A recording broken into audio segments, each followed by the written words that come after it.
Bismillahirrahmanirrahim. Assalamualaikum warahmatullahi wabarakatuh. Berita Al-Hijrah 16 Januari bersama saya Wan Kamarudin Ibrahim. Dan berikut tajuk utama malam ini. Pengeluaran KWSP, kerajaan sedia pertimbang.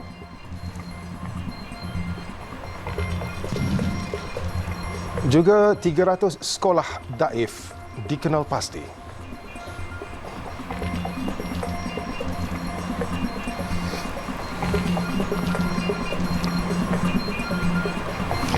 Kerajaan akan mempertimbang cadangan pengeluaran wang caruman kumpulan wang simpanan pekerja KWSP sebanyak RM30,000. Perdana Menteri Datuk Seri Anwar Ibrahim bagaimanapun berkata faktor jumlah simpanan pencarum yang sedikit akan diambil kira kerana masa depan mereka dibimbangi akan terjejas sekiranya pengeluaran itu dibenarkan. Kerajaan akan pertimbang atau tidak? Kalau tengok ada orang yang simpan KWSP itu duit itu sedikit sekali. Jadi saya kena timbang tentang keperluan yang mendesak dan juga masa depan mereka. Terlalu kecil. Saya cek jumlah yang ada majoriti pencarum itu sangat kecil. Jadi saya bimbang tentang masa depan mereka. Jadi lebih baiklah kerajaan cari jalan untuk bantu mereka sementara ini. Beliau berkata demikian pada sidang media selepas menghadiri Majlis Amanat Penjawat Awam bersama Perdana Menteri di Dewan 2020 di Kangar hari ini. Turut hadir Menteri Besar Perlis Muhammad Shukri Ramli. Semalam media melaporkan Pertubuhan Aktivis Rakyat Malaysia Pro Rakyat meminta kerajaan mempertimbangkan cadangan pengeluaran wang caruman KWSP sebanyak RM30,000. Menurut Presidennya Khairul Anwar Othman, pengeluaran secara one-off antara RM10,000 hingga RM30,000 bertujuan sebagai langkah penyelesaian jangka pendek dan jangka panjang supaya rakyat tidak terputus perbelanjaan wang tunai. Tambah beliau, pihaknya menerima banyak aduan daripada pencarum KWSP yang mahu pengeluaran dibenarkan sekali lagi. Sementara itu, pada majlis sama, Perdana Menteri berkata budaya rasuah bukan hanya tertumpu kepada ketua di peringkat atasan semata-mata, namun turut melibatkan keseluruhan sistem bagi sesebuah organisasi atau jabatan di dalam kerajaan itu sendiri. Justru beliau berharap seluruh kaki tangan kerajaan mempunyai kesedaran dalam memastikan budaya rasuah ini dapat dibendung secara berkesan termasuk di peringkat akar umbi. Ya, ini merunsikkan kita. Dan kalau berlaku begitu, saya bimbang takut dia menjalar sampai ke bawah. Bayangkan setelah heboh, hiruk pikuk negara ini dengan kasus kes rasuah berskala besar, masih ada. Dan saudara, percayalah, ini kenyataan saya. Beliau berkata demikian ketika berucap pada Majlis Amanat Perdana Menteri bersama lebih 1,200 penjawat awam negeri Perlis di Dewan 2020 di Kangar hari ini. Tambah Datuk Seri Anwar, langkah menjatuhkan hukuman ke atas beberapa individu yang terpalit dengan budaya rasuah dilihat tidak menjadi pengejaran dan bukannya penyelesaian utama bagi isu rasuah di negara ini. Justru beliau berharap semua pihak dapat memainkan peranan masing-masing dan bersepakat dalam membantu memulihkan semula negara daripada terpalit dengan budaya rasuah ini. Kementerian Pendidikan KPM mengenal pasti lebih 300 sekolah daif di seluruh negara yang memerlukan penyelenggaraan segera. Sekaligus akan diberi perhatian dalam Belanjawan 2023. Menteri Pendidikan Fadlina Siddiq berkata penyelenggaraan sekolah daif antara 7 aspirasi yang digariskan kementerian bagi memastikan kebajikan dan keselamatan guru dan murid sentiasa diutamakan. Beliau berkata pihaknya turut berharap pembentangan bajet oleh Perdana Menteri Datuk Seri Anwar Ibrahim Februari nanti akan terus memberi tumpuan kepada bidang pendidikan, terutama melibatkan pembangunan sekolah-sekolah daif di seluruh negara. Apabila ia menjadi keutamaan dan pastinya dalam belanjawan itu juga menjadi keutamaan kita untuk memastikan bahawa bajet itu juga tertumpu kepada pembangunan sekolah-sekolah daif di seluruh negara. Maknanya kita nak pastikan tidak ada yang terpinggir baik Sabah, Sarawak dan termasuk juga di Semenanjung. Katanya selain isu bangunan sekolah daif, tumpuan juga diberikan kepada keperluan guru serta program rancangan makanan tambahan RMT. Dalam pada itu, menurut Fadlina, kementeriannya juga sedang mengenal pasti bilangan kuartus guru yang memerlukan penyelenggaraan serta ditambah baik. Beliau berkata demikian ketika ditemui media selepas mengadakan lawatan ke Sekolah Kebangsaan Perempuan Bandar Tinggi Johor Bahru hari ini. Beliau dalam masa sama turut mengumumkan peruntukan RM500,000 kepada sekolah berusia hampir 100 tahun itu yang daif, terutama melibatkan bangunan pentadbiran dan bilik guru. Secara keseluruhan, lebih 300 projek sekolah daif di seluruh negara dengan 12 daripadanya terdapat di Johor. Kementerian Perdagangan Dalam Negeri dan Kos Sara Hidup KPDN tidak akan bertoleransi dengan pihak yang melanggar arahan kawalan harga ditetapkan. Menterinya Datuk Seri Salahuddin Ayub berkata sekiranya pelanggaran arahan itu berlaku, tindakan sewajarnya akan dikenakan kepada pihak terbabit. Tetapi saya rasa pemain-pemain industri yang besar seperti hypermarket ini, mereka boleh menjadi contoh kepada players yang lain dengan tidak melanggari segala peraturan-peraturan yang telah kita tetapkan. Tetapi kalau ada pelanggaran itu, kita terpaksa mengambil tindakan walaupun itu bukan pilihan terbaik kita. Tapi Beliau berkata demikian kepada media selepas menghadiri program lawatan kos sara hidup sempena pelaksanaan skim harga maksimum musim perayaan Tahun Baru Cina 2023 di sebuah pusat beli belah di Ibu Negara siang tadi. Beliau dalam pada itu berharap agar wujud kerjasama di antara pemain industri dan pengguna supaya masing-masing memperoleh keuntungan dan manfaat bersama melalui program yang dilaksanakan KPDN. Sementara itu, menurut Datuk Seri Salahuddin, berdasarkan tinjauan dilakukan, beliau berpuas hati dengan harga beberapa barangan kerana dijual di bawah paras harga kawalan. Jelasnya 8 barangan ditetapkan KPDN untuk harga kawalan semasa Tahun Baru Cina, iaitu kubis bulat, ubi kentang, bawang putih, ikan bawal putih, udang putih dan beberapa barangan lain. Manakala barangan yang dijual di bawah paras harga kawalan antaranya kubis bulat dengan maksimum RM4 tetapi dijual RM2.80 dan ubi kentang RM4 dijual pada harga RM3.50.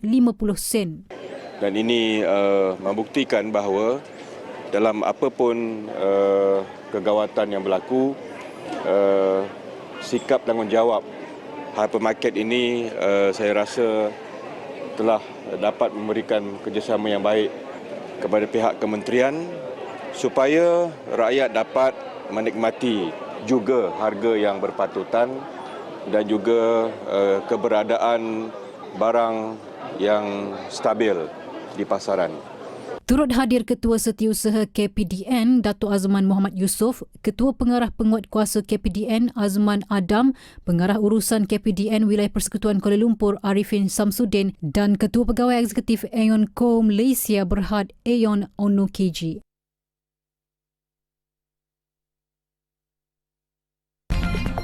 Nikah di Thailand, segera daftarkan perkahwinan.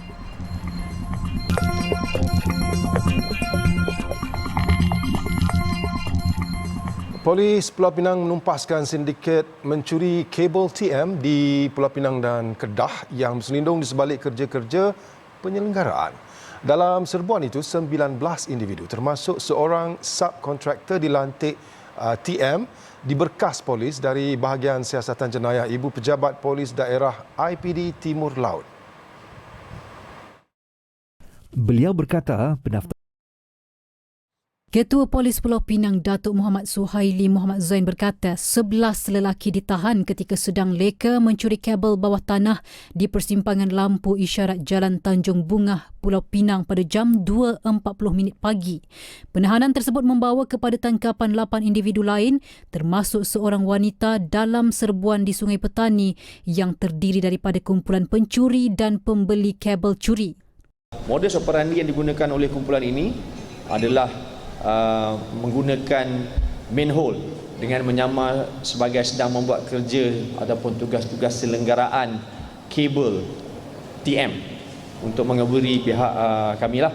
So kesemuanya yang ditangkap adalah berusia antara 27 hingga 47 tahun berasal dari Kedah. salah seorang tangkapan merupakan subkontraktor yang dilantik oleh Telekom Malaysia sendiri. So kabel yang dicuri adalah milik Telekom Malaysia. So hasil ujian saringan air kencing mendapati 7 daripada mereka adalah positif dadah jenis methamphetamine, dan semakan rekod jenayah menjalankan pula mendapati 14 individu mempunyai antara 2 hingga 12 rekod dadah dan juga jenayah lampau. Datuk Muhammad Suhaili berkata demikian pada sidang media di Ibu Pejabat Polis Kontingen Negeri di Georgetown hari ini. Mengulas lanjut, beliau berkata siasatan mendapati suspek melupuskan barangan curi berkenaan di kawasan Sungai Petani dan Kuala Ketil, Kedah. Setakat ini, polis masih mengesan seorang lagi lelaki berusia 59 tahun disyaki terbabit dengan sindiket tersebut. Muhammad Suhaili berkata dengan penahanan individu tersebut, polis berjaya menyelesaikan 27 kes curi kabel iaitu 17 di Pulau Pinang dan 10 kes di Kedah yang membabitkan kerugian kira-kira RM910,448. Dalam serbuan itu, polis turut merampas 4 buah kenderaan, 65 batang kabel curi, jalan raya, baju keselamatan, pemotong besi, gergaji, tukul besi dan lain-lain. Hasil ujian saringan air kencing terhadap suspek 27 hingga 47 tahun mendapati 7 daripada suspek positif syabu, manakala 14 daripada mereka mempunyai antara 2 hingga 12 rekod lampau berkaitan dadah dan jenayah. Kes disiasat mengikut Seksyen 379 Kanun Keseksaan. Rakyat Malaysia yang berkahwin di selatan Thailand diingatkan supaya tidak melengahkan pendaftaran perkahwinan mereka apabila kembali ke tanah air. Pegawai Agama Daerah Kota Star, Datuk Sheikh Ahmad Faisal Omar berkata, pendaftaran itu perlu dilakukan bagi mengelak berlaku masalah pada masa akan datang. Beliau berkata pendaftaran segera ini penting kerana terdapat sebilangan kes pernikahan di sana yang tidak sah, termasuk ada lelaki yang berkahwin dengan isteri orang yang masih di dalam edah. Sah tak sah tu bergantung kepada siasatan oleh pendaftar nikah. Ada beberapa kriteria yang kita tengok dari segi wali dia, juru nikah di sana, adakah dia bertauliah. Jadi kesahan perkahwinan tu akan diputuskan oleh pendaftar nikah. Macam saya lah. Kebanyakannya sah lah, cuma ada dalam peraturan kita letaklah 5-6% tu perkahwinan tu tak sah. Sebab dia apa tu? Selalu tak sah tu sebab dia berkaitan dengan wali. Wali tak. Berkaitan dengan apa? Wali hakim yang tidak bertauliah. Itu antara perkara yang tak sah. Dan ada setengah juga kahwin bini orang.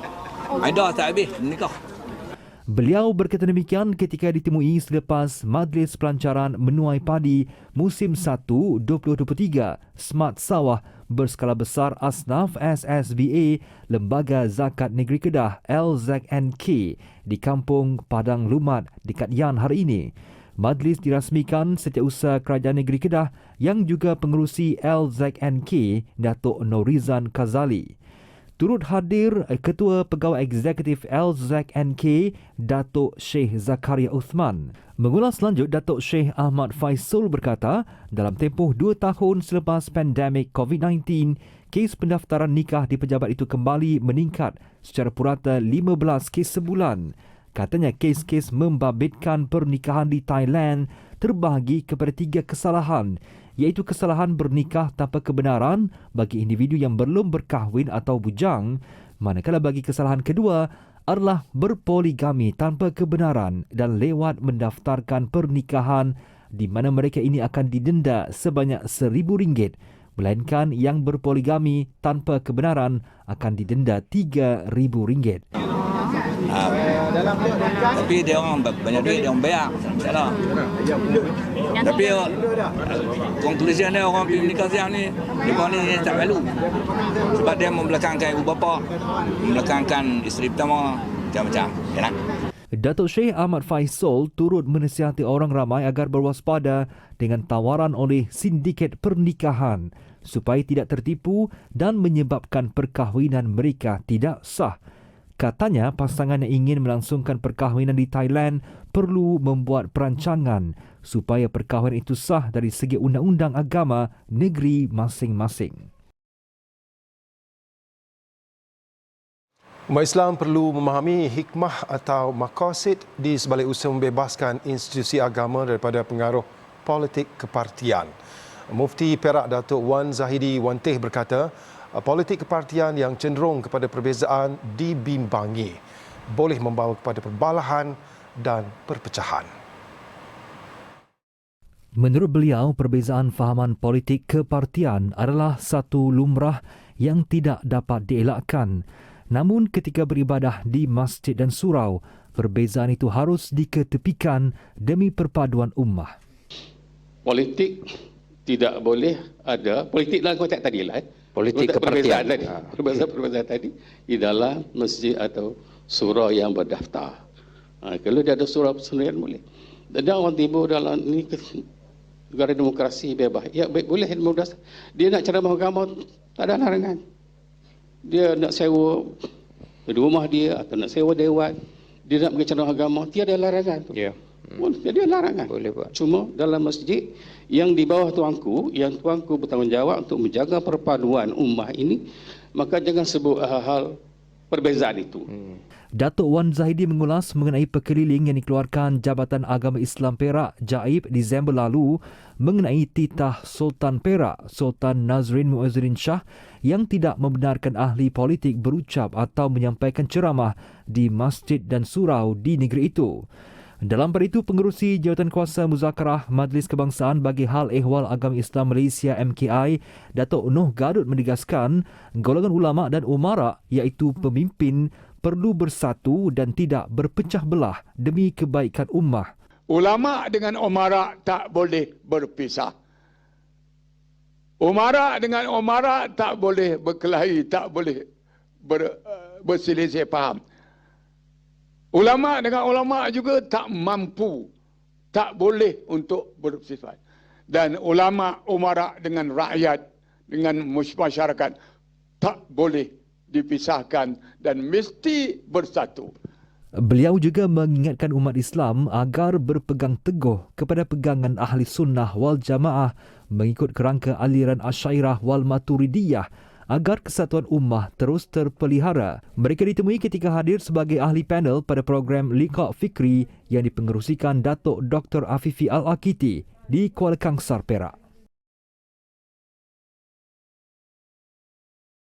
Pameran seni Al-Quran dan himpunan artifak dunia Islam terbesar bakal dianjurkan Yayasan Restu dalam Restu Global Quranic Arts Festival dan ia merupakan platform untuk memberi pendedahan kepada masyarakat tentang kemurnian agama dan seni Islam selain membawa masyarakat mencintai Al-Quran dan Rasulullah sallallahu alaihi wasallam.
Kotak hitam ditemui.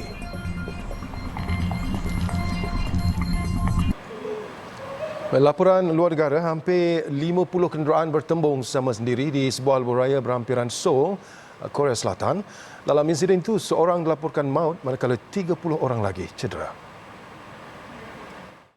Menurut pihak berkuasa, 47 kenderaan terlibat yang kebanyakannya melibatkan kereta dan bas penumpang.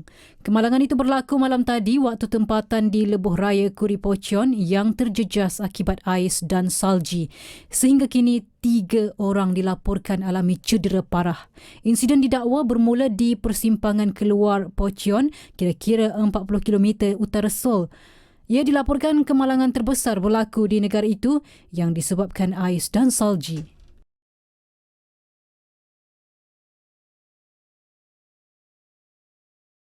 Pasukan mencari dan menyelamat pesawat Yeti Airlines hari ini menemui 2 kotak hitam di lokasi nahas dan kotak hitam itu diserahkan kepada pasukan siasatan bagi mengetahui punca nahas paling buruk melanda negara itu dalam tempoh 30 tahun. Dalam pada itu, usaha mencari 4 lagi mangsa diteruskan.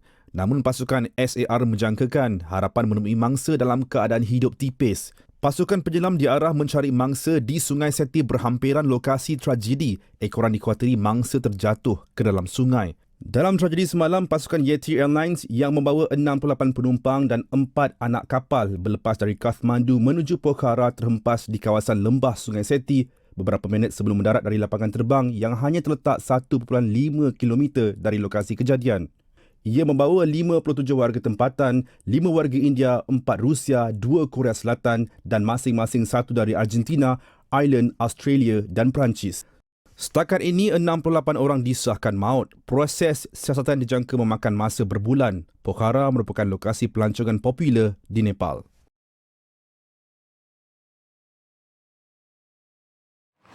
Tiga orang dilaporkan maut dalam pertempuran pekerja kilang peleburan nikel di Pulau Sulawesi, Indonesia. Dan insiden terjadi ketika pekerja melakukan protes terhadap majikan mereka menuntut keadaan keselamatan dan bayaran lebih tinggi. Mangsa maut membabitkan 2 warga Indonesia dan seorang warga Cina.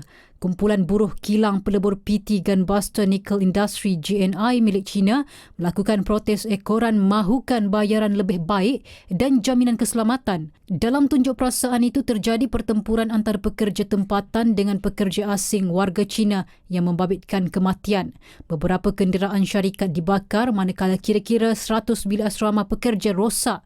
Dalam protes itu, 71 orang ditangkap. Ketika ini operasi di GNI digantung sehingga diberitahu kelak.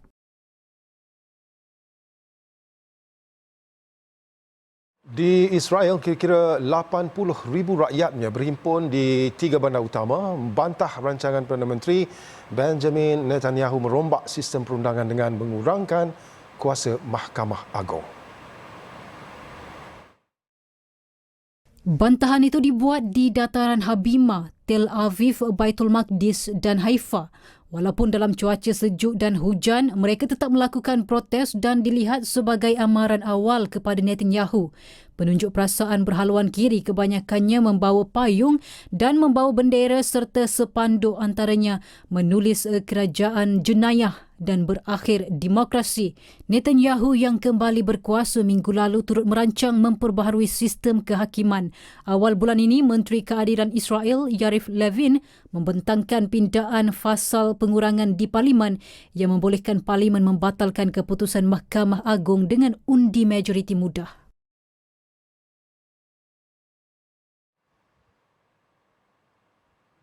Itu sekian berita Al-Hijrah. Jangan lupa berita Al-Hijrah turut berada di pelbagai platform media sosial seperti Facebook, Twitter, YouTube, Instagram dan TikTok. Layari alhijrahnews.com untuk lagi kupasan mendalam, berita dalam dan luar negara serta artikel eksklusif. Saya Wan Kamarudin Ibrahim.